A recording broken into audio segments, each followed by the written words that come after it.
इस मूवी के स्टार्ट होते ही हमें दिखाया जाता है कि एक बूढ़ी लेडी होती है जो अपने पसंदीदा स्नैक के लिए एक शॉप में जाती हैं। दोस्तों शॉप में होता नहीं है कोई, तो वो लेडी अपना कॉइन उस मशीन में डालती है और स्नैक्स लेने के लिए बटन दबाती है, लेकिन इत्तेफाक से वो कॉइन तो चला जाता है, लेकिन वो बिस्किट उस मशीन में ही अटका रह जाता है। अब उस लेडी को बड़ा इरिटेट फील होता है और वो कई प्रयास करती हैं, लेकिन फिर भी उनका बिस्किट नहीं आ पाता है। इसके बाद वो कई प्रयास करने के बाद एक जोरदार टक्कर मशीन को मारती हैं और देखती हैं कि उनका बिस्किट आखिरकार नीचे आ ही जाता है। अब वो उस बिस्किट को लेकर स्टेशन पर जाती हैं।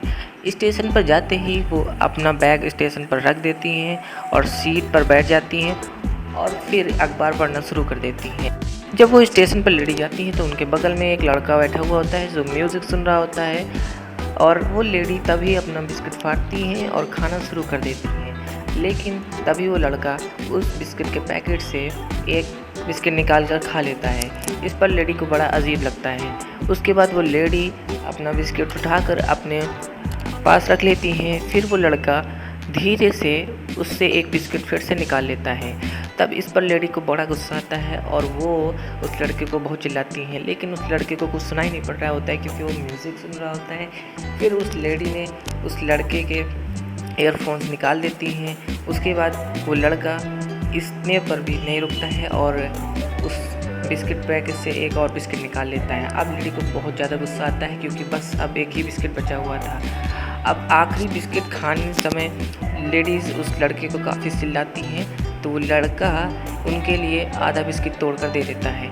इस पर लेडी को बड़ा गुस्सा आता है और वो बचा हुआ बिस्किट वहीं पर क्रैक करके वहाँ ट्रेन के अंदर बैठ जाती है। ट्रेन के अंदर बैठते ही लेडी को महसूस होता है कि उसने अभी टिकट लेना है, तो टिकट लेते समय वो जब अपने बैग को देखती हैं तो देखती हैं कि वो उनका बिस्किट का पैकेट अभी भी उनके बैग में ही है। इससे उस लेडी को बड़ा अजीब लगता है और फिर वो सोचती हैं कि क्या, तो उनको याद आता है कि वो बिस्किट का पैकेट उस लड़के का था। इस पर उस लेडी को बड़ा अफसोस होता है, लेकिन अब क्या कर सकते हैं, वो लेडी अब जा चुकी रही है क्योंकि वो ट्रेन अब जा रही है। इस स्टोरी को देख के आपको क्या लगता है, क्या उस लेडी को उस लड़के को बिस्किट देना चाहिए था, या फिर उस लड़के ने अच्छा काम किया है जो उस लेडी को आधा बिस्किट दिया था, या फिर उस लेडी को अगर जो अपना ही बिस्किट होता तो उस लेडी को उस लड़के को बिस्किट देना चाहिए था? आपको क्या लगता है, क्या आपके साथ कभी ऐसा हुआ?